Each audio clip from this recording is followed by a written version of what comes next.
चलो हवे C3 वनस्पति और C4 वनस्पति उल्लेख आपणे चैप्टर 6 में पण करेलो छे, पण मैं तमने ए वखते कीधुं हतुं कि केम आने C3 अथवा C4 कहीए छीए ए आपणे वधारे चैप्टर 13 में क्लियर थशे। आवी आपणे वात थई हती, राइट?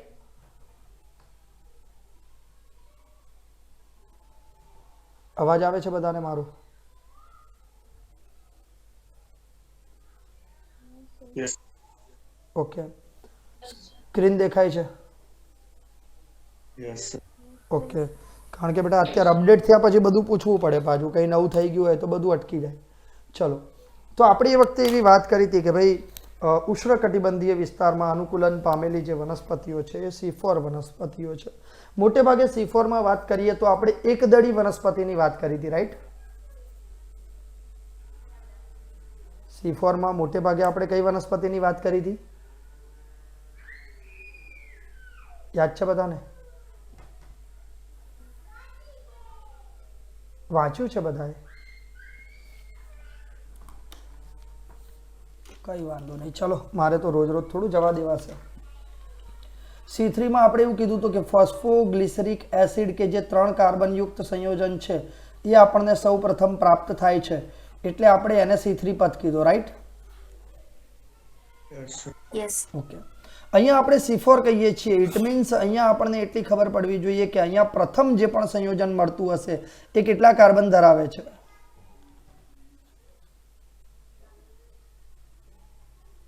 केटला कार्बन धरावतुं हशे?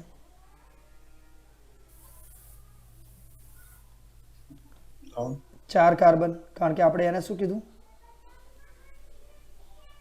C3 में जो 3 कार्बन युक्त संयोजन होय तो C4 में कयुं होय? 4 कार्बन युक्त होय ने? आमां खबर पड़ी बधाने? तो आ 4 कार्बन युक्त संयोजन छे ऑक्जेलो एसिटिक एसिड।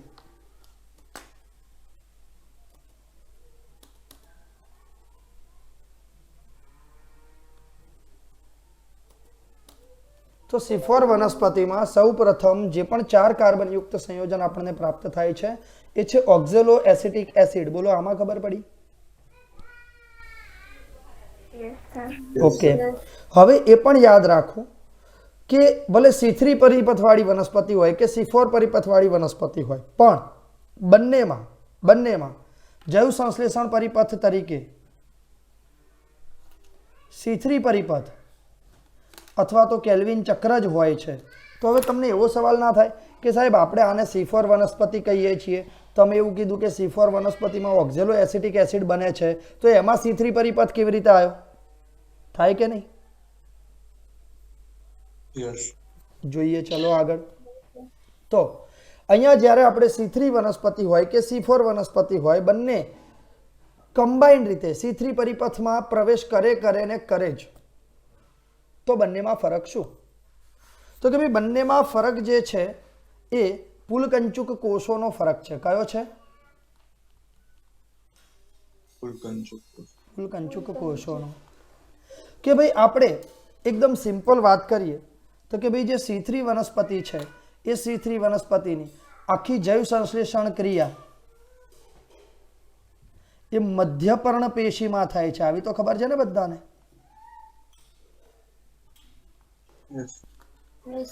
ज्यारे C4 वनस्पति में 2 प्रकारनी पेशी छे, एक 2 प्रकारना कोषो छे, एक मध्यपर्ण कोषो छे अने पुलकंचुक कोषो छे। आमां खबर पड़ी? पुलकंचुक शुं छे? तो कि भाई आपणी जलवाहक अने अन्नवाहक एटले के आपणो वाहीपुल, आ वाहीपुलने घेरीने आवेला दृढोतक अथवा मृदुतकना कोषोनो समूह। खबर छे ने बधाने? यस सर वाच्युं छे ने बधाए?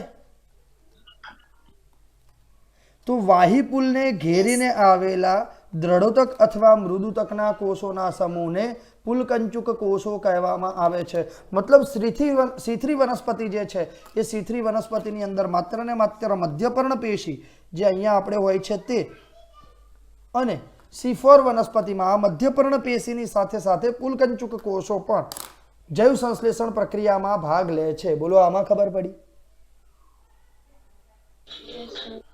ओके, हवे आगळ बात करिए।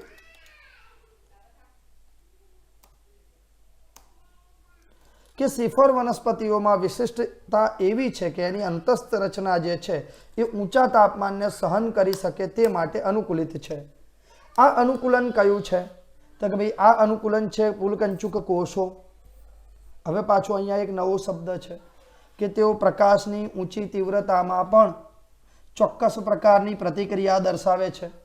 આ પ્રતિક્રિયા છે પ્રકાશ શ્વસન કહેવાતી પ્રક્રિયાઓનો અભાવ. હવે પહેલા તો તમને પ્રકાશ શ્વસન ખબર નથી, ખબર છે?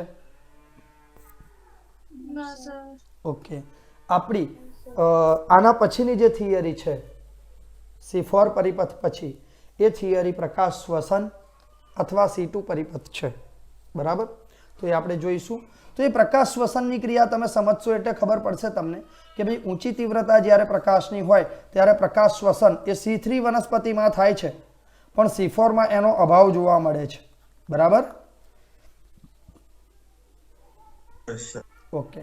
તો હવે C4 માં જો પ્રકાશ શ્વસન નથી થતું તો એનો ફાયદો અથવા નુકસાન?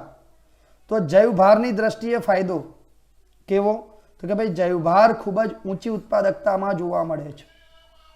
કેમ એ આપણે ત્યાં સમજીશું પ્રકાશ શ્વસનમાં. હવે C3 અને C4 બંનેના પર્ણનો આયામ છેદ આપણે લઈને એનો અભ્યાસ કરીએ તો બંનેમાં શું ભેદ છે તો એ મેં તમને સમજાવ્યું કે બંને પર્ણમાં એક જ પ્રકારની મધ્યપર્ણ પેશી છે, પણ વાહિપુલની આસપાસ જે જુદા જુદા પ્રકારના કોષો જોવા મળે છે, મતલબ C3 વનસ્પતિની અંદર વાહિપુલને ઘેરીને આવેલા કોષોનો અભાવ હોય છે, જ્યારે C4 વનસ્પતિની અંદર વાહિપુલની આસપાસ ચોક્કસ પ્રકારના કોષોનો સમૂહ છે. જો C4 પરિપથમાં વાહિપુલની આસપાસ મોટા કોષો આવેલા છે જેને પુલકંચુક કોષો કહે છે. ક્લિયર? આવી પેશીય રચના અથવા તો અંતસ્થ રચનાને આપણે કેન્ઝ પેશીય રચના કહીએ છીએ. યાદ છે ને? જે C4 વનસ્પતિની વિશિષ્ટતા છે. ક્લિયર? ઓકે. અહીં ક્રેન્ઝનો અર્થ શું છે તો કે ભાઈ ક્રેન્ઝનો અર્થ ચોક્કસ પરિસ્થિતિને આવરવું, મતલબ એને ઘેરી લેવું એવો થાય છે.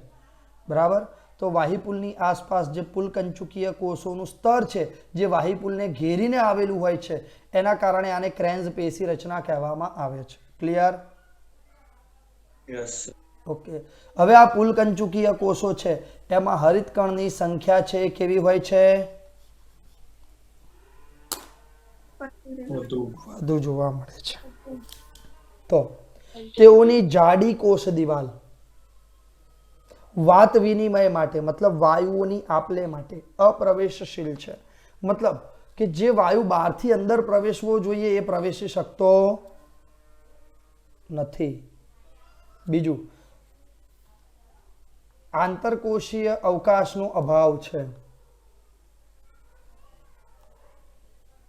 તો C4 વનસ્પતિ જેવી કે મકાઈ, જુવાર, આમાંથી કોઈનો પણ આપણે પર્ણનો છેદ લઈએ તો આપણે આ ક્રેન્ઝ પેશી રચનાનો સારો એવો અભ્યાસ કરી શકીએ છીએ. તેમજ મધ્યપર્ણ કોષોનું જે રચના છે એ આપણને ખરેખર જોવી ગમે હો, પણ આપણું દુર્ભાગ્ય એવું છે ને કે આપણા પ્રાથમિક કક્ષાના માઇક્રોસ્કોપમાં આ રચના આપણે સ્પષ્ટ જોઈ શકતા નથી.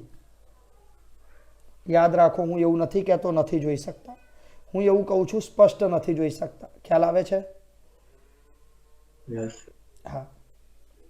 તો આપણે સામાન્ય રીતે આપણી આસપાસ પ્રાપ્ત થતા બધા પર્ણોને એકત્ર કરીએ અને બધા જ પર્ણનો આયામ છેદ લઈએ અને આયામ છેદને જુદા જુદા અભિરંજકો દ્વારા અભિરંજિત કરીને માઇક્રોસ્કોપમાં અભ્યાસ કરીએ તો સામાન્ય કક્ષાનો અભ્યાસ આપણે કરી શકીએ છીએ. આપણી ચોપડીમાં આપ્યો છે એટલો ડિટેલમાં નહીં. સૂક્ષ્મદર્શક યંત્ર વડે વાહિપુલની આસપાસ આવેલા પુલકંચુક કોષોને જો આપણે જોઈએ તો એ પુલકંચુક કોષો એ C4 વનસ્પતિને ઓળખવામાં આપણને મદદ કરે છે. હવે આકૃતિ નંબર 13.9માં દર્શાવેલ પરિપથનો આપણે અભ્યાસ કરવાનો છે. આ પરિપથ હેચ અને સ્કેલ નામના વૈજ્ઞાનિકોએ આપેલો હોવાથી તેને હેચ સ્કેલ પરિપથ પણ કહે છે. ક્લિયર? ઓકે. આ પરિપથમાં આપણને CO2 નો પ્રાથમિક ગ્રાહક 3 કાર્બનયુક્ત અણુ ફોસ્ફોઇનોલ પાયરુવેટ PEP મળે છે અને મધ્યપર્ણ કોષોમાં આવેલો હોય છે. સ્થાપન માટે જવાબદાર ઉત્સેચક ફોસ્ફોઇનોલ પાયરુવેઝ કાર્બોક્સાઇલેઝ. કારણ કે અહીંયા આપણને ખબર છે કે CO2 જોડાય તો કઈ ક્રિયા થાય? કાર્બોક્સિલેશન. Yes. ઓકે, તો એ ફોસ્ફોઇનોલ પાયરુવેટ કાર્બોક્સાઇલેઝ નામના ઉત્સેચકના કારણે આ ફોસ્ફોઇનોલ પાયરુવેટનું કાર્બોક્સિલેશન થાય છે. બોલો, આમાં ખબર પડી? ઓકે, તો આપણે યાદ રાખો C3 પરિપથમાં પહેલા જે સંયોજન હતું એ કયું હતું? Ribulose biphosphate. કેટલા કાર્બન યુક્ત?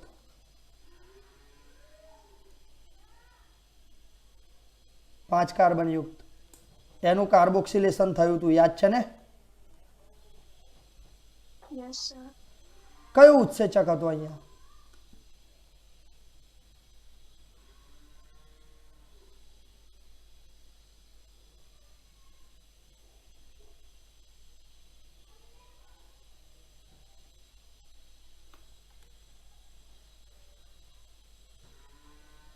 કયો ઉત્સેચક હતો?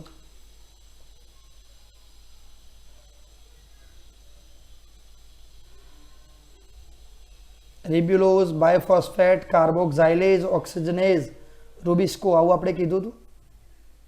Yes, sir. Yes. જેના કારણે 6 કાર્બન યુક્ત અસ્થાયી સંયોજન બનીને તરત 2 અણુ 3 કાર્બન યુક્ત સ્થાયી સંયોજન ફોસ્ફોગ્લિસરિક એસિડના મળતા હતા. રાઈટ?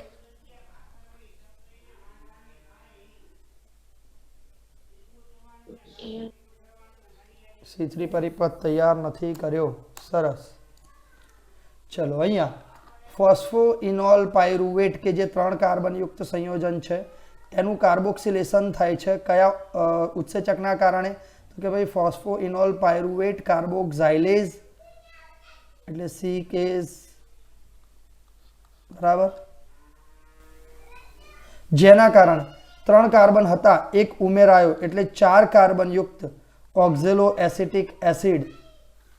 જુઓ, વાતાવરણનો CO2, આ જે પહેલું બોક્સ છે અહીં સુધીનું એ મધ્યપર્ણ કોષો છે. બીજું બોક્સ જે છે નીચેનું એ પુલકંચુક કોષો છે. આમાં ખબર પડી? Yes, sir. Yes. Okay. Yes, sir. હવે વાતાવરણીય કાર્બન ડાયોક્સાઇડ જ્યારે મધ્યપર્ણમાં પ્રવેશ કરે છે ત્યારે બાયકાર્બોનેટ સ્વરૂપ પ્રાપ્ત કરે છે. કયું? Bicarbonate. આ બાયકાર્બોનેટ ફોસ્ફોઇનોલ પાયરુવિક એસિડ સાથે જોડાઈને એનું સ્થાપન કરે છે. કોનું? તો કે ભાઈ CO2 નું સ્થાપન કરે છે અને 3 કાર્બનમાંથી 4 કાર્બન યુક્ત એસિડ બને છે. જે કયો છે? તો કે ભાઈ ઓક્ઝેલો એસિટિક એસિડ છે. આ ઓક્ઝેલો એસિટિક એસિડ એના પછી મધ્યપર્ણ કોષમાંથી પુલકંચુક કોષમાં વહન પામે છે. હવે આપણને અહીંયા ખબર છે આ વહન કોના દ્વારા થાય? તો કે ભાઈ કોષ રસ તંતુ દ્વારા. ખબર છે ને? વનસ્પતિ કોષમાં 2 કોષ દિવાલ વચ્ચે કોષ રસ તંતુઓ દ્વારા થતું જોડાણ, જેને આપણે પ્લાઝ્મોડેસ્માટા કીધું હતું ચેપ્ટર 8. Yes, sir. જો આપણે અત્યાર સુધી એક ચેપ્ટર ભણતા હતા, હવે એક ચેપ્ટરમાં એક થિયરીમાં 2 3 ચેપ્ટરનો ઉલ્લેખ હશે. એટલે તમને આગળનું જેટલું પરફેક્ટ હશે એટલું પાછળ ખબર સારી પડશે. બરાબર? Yes, sir. તો મધ્યપર્ણ કોષમાંથી આ 4 કાર્બન યુક્ત એસિડનું વહન પુલકંચુક કોષોમાં થાય છે. કોના દ્વારા? પ્લાઝ્મોડેસ્માટા દ્વારા. બરાબર? ઓકે. હવે અહીં આ 4 કાર્બન યુક્ત એસિડ ફરીથી ડીકાર્બોક્સિલેશન થાય છે. એનો મતલબ એક CO2 નો અણુ શું થાય છે? દૂર થાય છે. આમાં ખબર પડી? Yes. Yes, sir. ઓકે. એક CO2 નો અણુ દૂર થયો. આ CO2 નું અણુ કેલ્વિન ચક્રમાં પ્રવેશ કરે છે. એટલે અહીંયા C3 પરિપથ ચાલુ છે. આમાં ખબર પડી? Yes, sir. આપણે આગળ જોયું હતું ને કે પેલો એક CO2 એન્ટર થતો તો ક્યાં? રિબ્યુલોઝ બાયફોસ્ફેટ કાર્બોક્સાઇલેઝ સાથે, રાઈટ? Yes, sir. એ અહીંયા પુલકંચુક કોષોમાં થાય છે. ક્લિયર? Yes, sir. ઓકે. તો અહીંયા આપણને પાછો C3 એસિડ મળ્યો, મતલબ 3 કાર્બનયુક્ત એસિડ મળ્યો. આ 3 કાર્બનયુક્ત એસિડ પાછો અહીંથી વહન પામીને ક્યાં આવશે?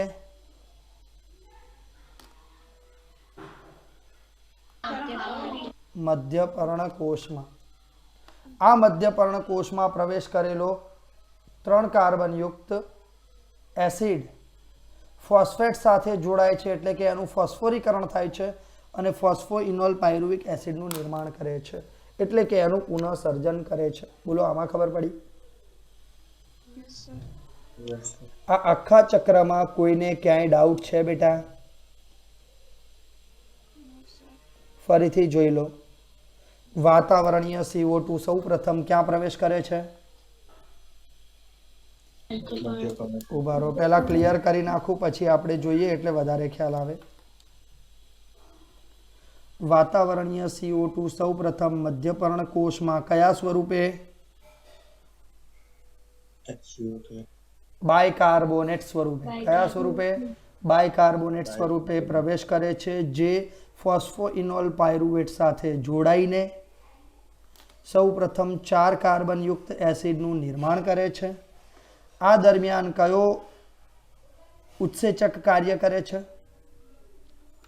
ફોસ્ફોઇનોલ પાયરુવેટ કાર્બોક્સાઇલેઝ. હા કે ના? હમણાં જ આપણે વાત કરી. ઓકે. Yes, sir. આ 4 કાર્બનયુક્ત એસિડ એ મધ્યપર્ણ કોષમાંથી કોષરસ તંતુ એટલે કે પ્લાઝ્મોડેસ્માટા દ્વારા ક્યાં પ્રવેશ કરે છે? પુલકંચુક કોષો. પુલકંચુક કોષોમાં પ્રવેશ કરે છે. પુલકંચુક કોષોમાં તેની સૌપ્રથમ કઈ ક્રિયા થાય છે? Decarboxylation. ડીકાર્બોક્સિલેશન દરમિયાન મુક્ત થયેલ CO2 કયા પરિપથમાં પ્રવેશ કરે છે? કેલ્વિન ચક્ર અથવા તો C3 પરિપથમાં પ્રવેશ કરે છે.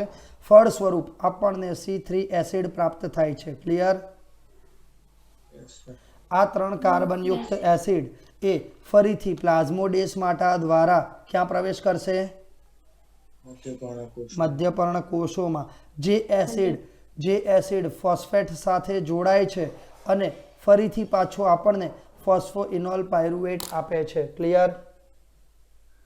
Yes, sir. આમાં કોઈને ડાઉટ છે? No, sir. ઓકે, ચલો હવે થિયરી વાંચીએ.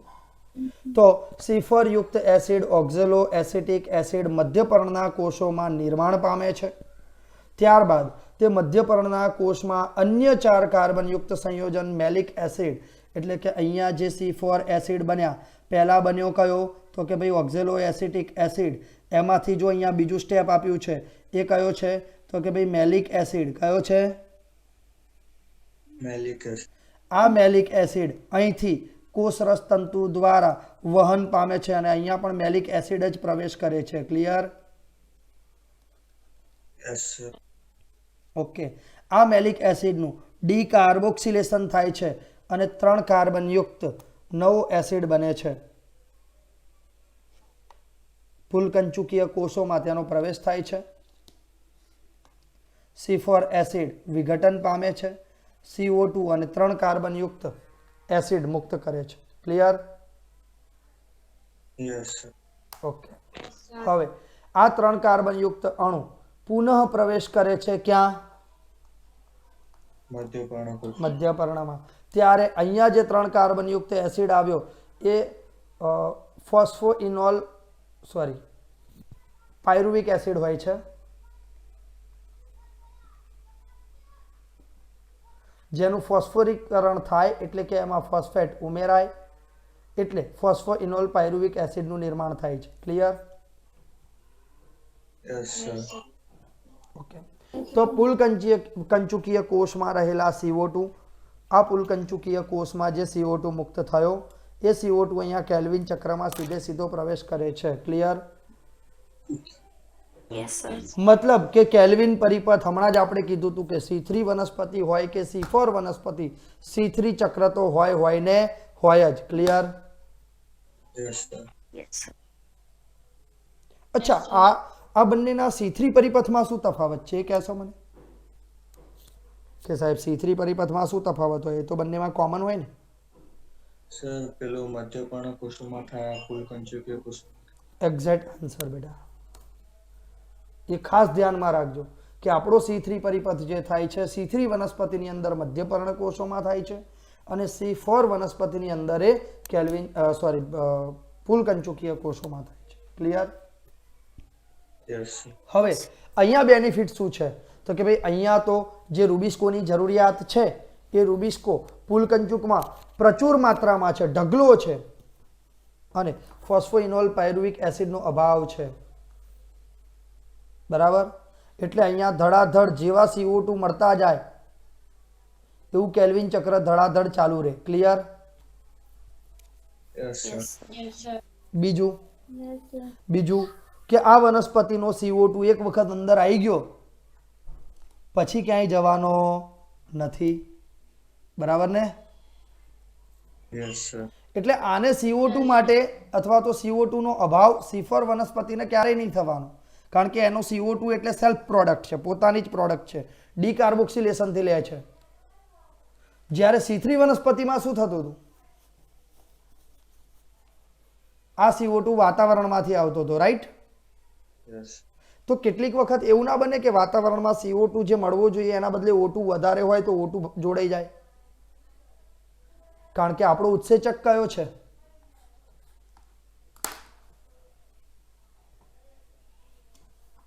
Rubisco. રૂબિસ્કો, જે કાર્બોક્સિલેશન અને ઓક્સિજનેશન બંને ક્રિયાનો ગુણધર્મ ધરાવે છે. આ કે ના? Yes, sir. તો ઘણી વખત એવું ના થાય, આપણે પેલી હરીફાઈ વાળી વાત કરી હતી ઉત્સેચકમાં એ પ્રમાણે કે ભાઈ આ ઉત્સેચક બંને સાથે જોડાવાનો ગુણધર્મ ધરાવે છે, તો એને ધારો કે પૂરતો CO2 નથી મળતો તો એ O2 સાથે ભાગી જાય. આવું થાય?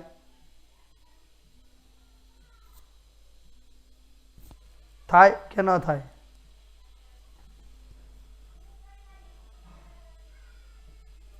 બોલો, થાય કે ન થાય? થઈ શકે ને, ઓક્સિજનેસ છે એટલે. Yes, sir. હા, તો એ ઓક્સિજનેઝ હોવાના કારણે એ વસ્તુ જે બની શકે છે એ વસ્તુ આપણે વિચારવી જ રહી, અને એના આધારે આપણે પ્રકાશ શ્વસનની થિયરી આગળ ભણવાની છે. બરાબર?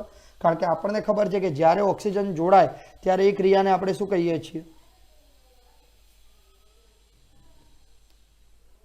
શ્વસન કહીએ છીએ ને.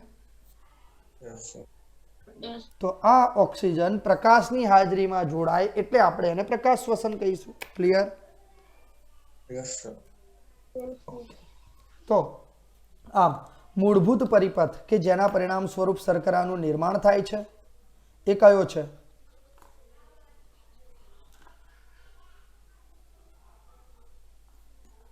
કેલ્વિન ચક્રવાળો. આ કે ના? Yes. આમાં શર્કરા તો અહીંથી જ બનશે ને. Yes, sir. બાકી તો તમને અહીંયા ક્યાંય આ ચક્રમાં C4 માં ક્યાંય શર્કરા દેખાય ભાઈ? No, sir. તો શર્કરાના નિર્માણ માટેનો જે મૂળભૂત પરિપથ કેલ્વિન ચક્રનો છે એ C3 વનસ્પતિ હોય કે C4 વનસ્પતિ હોય બંનેમાં સામાન્ય છે. Clear? Yes, sir. Yes, sir. હવે અહીંયા મેં હમણાં જ કીધું કે C3 વનસ્પતિમાં આ પરિપથ મધ્યપર્ણ કોષોમાં અને C4 વનસ્પતિમાં ક્યાં જોવા મળે છે? ફૂલકંચુકીય. ક્લિયર? કોઈને ડાઉટ છે આમાં? No, sir. સરસ. ચલો હવે આપણે આના પછી જે ઉપરની થિયરી આપણે બાકી રાખી હતી, એક થિયરી આપણે બાકી રાખી હતી ને? Yes. કઈ બાકી રાખી હતી? ATP અને NADP ના ઉપયોગ વાળી. યાદ છે ને? Okay. હા, એ થિયરી આપણે જોઈશું. ચલો કે ભાઈ ATP અને NADPH નો ઉપયોગ ક્યાં થાય છે? તો કે ભાઈ આપણે આગળ ચક્રીય અને અચક્રીય ફોટોફોસ્ફોરાયલેશન જોયું હતું. Yes, sir.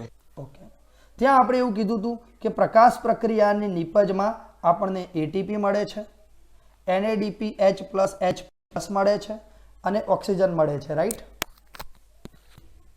Yes, sir. Okay, આ ઓક્સિજન તો સીધો વાતાવરણમાં મુક્ત થઈ ગયો અને આપણને મળી ગયો, બરાબર? Yes, sir. પણ આ બંને ભાઈઓ જે બાકી રહ્યા એટીપી અને NADPH એ શું કરે છે, એનો ઉપયોગ ક્યાં થાય છે?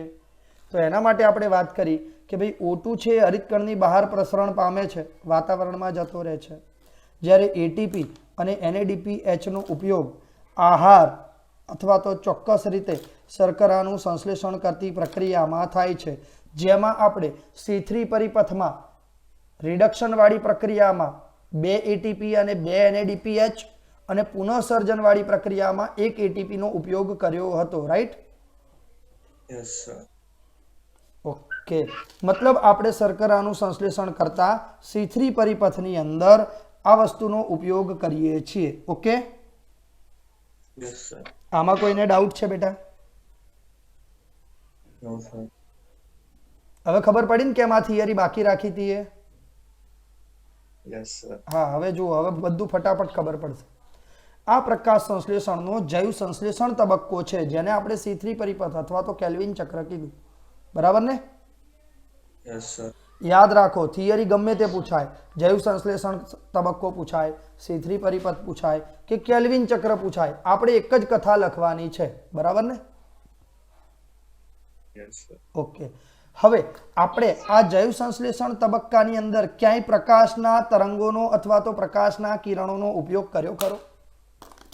C3 પરિપથ આપણે આખો જોયો, C4 પરિપથ આખો જોયો, ક્યાંય આપણે એવું કીધું કે અહીંયા પ્રકાશના આટલી તરંગ લંબાઈના કિરણો આપાત થયા અને આ પ્રક્રિયા થઈ? No, sir. નથી કીધું ને?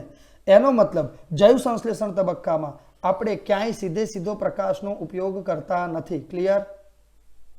Yes, sir. Yes, sir. પણ CO2 અને H2O ઉપરાંત પ્રકાશ પ્રક્રિયાના જે ઉત્પાદન છે, ઉત્પાદન એટલે કે એની નિપજમાં જે આપણને એટીપી અને NADPH2 મળ્યા હતા, રાઈટ? Yes, sir. એના ઉપર આ તબક્કો આધારિત છે એવી આપણે વાત આગળ C3 પરિપથમાં કરી લીધી ને? Yes, sir. ઓકે, એટલે કે એટીપી અને NADPH પર આ તબક્કો આધારિત છે. તમને કદાચ એ જાણીને આશ્ચર્ય થાય કે આવું પરીક્ષણ કેવી રીતે કરી શકાય. ચલો જોઈએ. પ્રકાશની પ્રાપ્યતા અટકાવતા જૈવ સંશ્લેષણ પ્રક્રિયા થોડો સમય સુધી ચાલે છે, પછી બંધ થઈ જાય છે. ચલો, આ થોડો સમય ચાલુ કેમ રહી?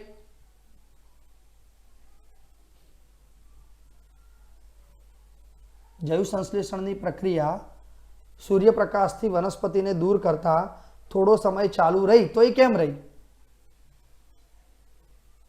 કોણ કહેશે?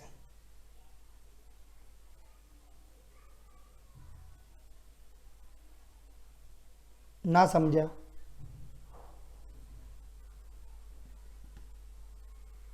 ના સમજ્યા?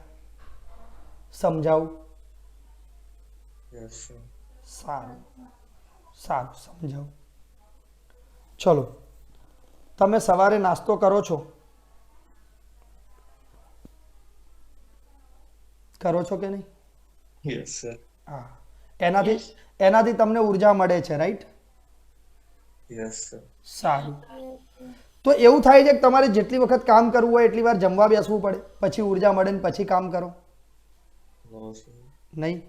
સવારે એક વખત તમે ઉર્જા મેળવી, એ ઉર્જા તમારી બપોર સુધી ચાલે છે, બપોરે ઉર્જા મેળવી એ સાંજ સુધી ચાલે છે, right? Yes, sir.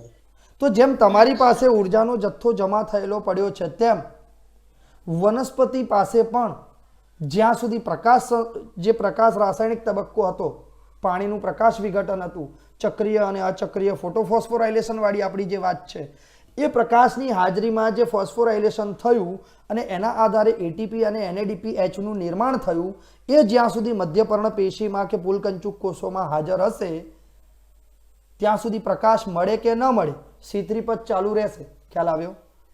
Yes sir. હવે એ વપરાઈ ગયા પછી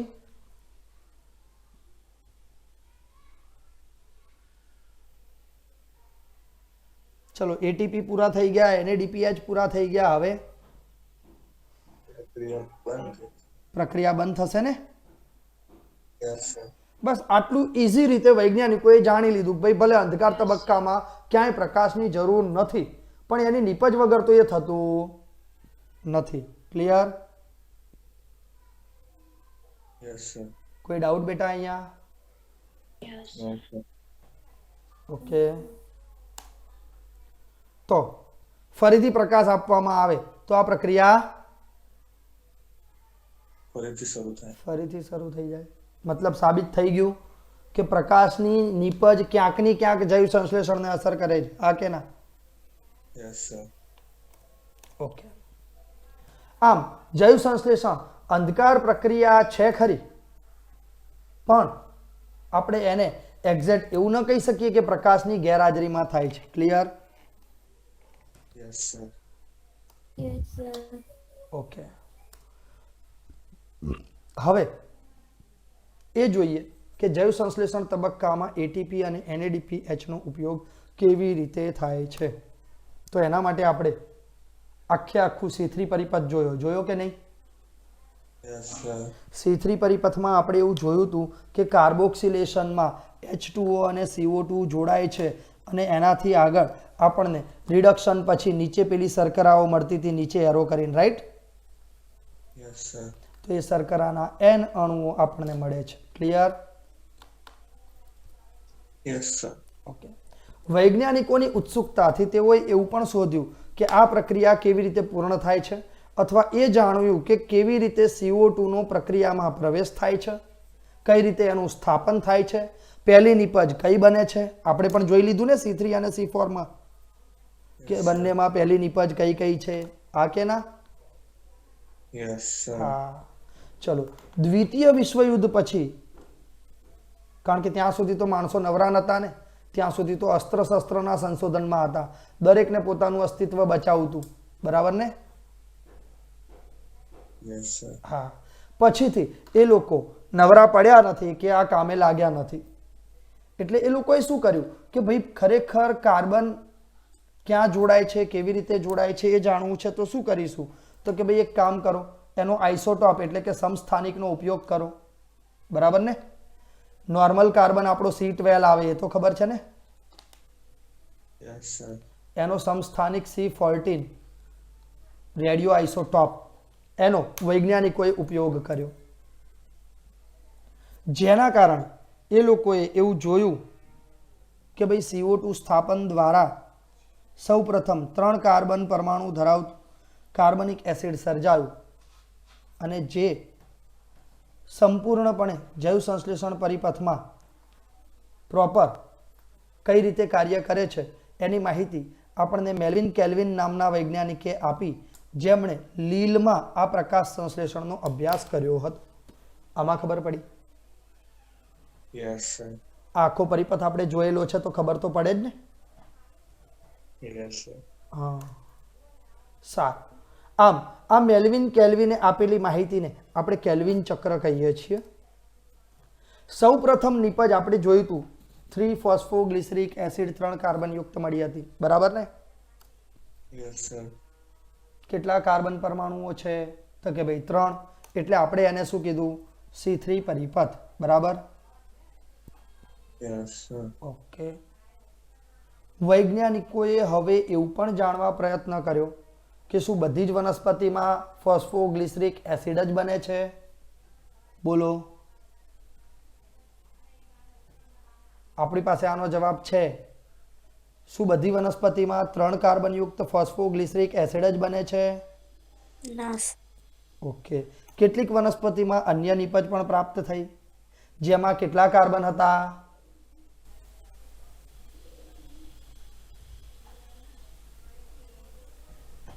સૌપ્રથમ 4 carbon.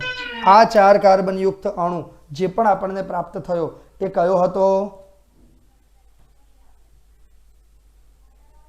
Oxalo acid. Oxaloacetic acid. આમ આપણને ત્યાંથી ખબર પડી કે વનસ્પતિમાં પ્રકાશ સંશ્લેષણ દરમિયાન જે CO2 વપરાય છે એટલે કે એનું વનસ્પતિની અંદર જે સ્વાંગીકરણ થાય છે અથવા તો વનસ્પતિમાં એનું પરિપાચન થાય છે એના મુખ્ય બે પ્રકાર છે. કયા કયા? કયા કયા? બરાબર. ઓકે, તો અહીં સુધીની માહિતી આપણે અત્યારે જોવાની હતી.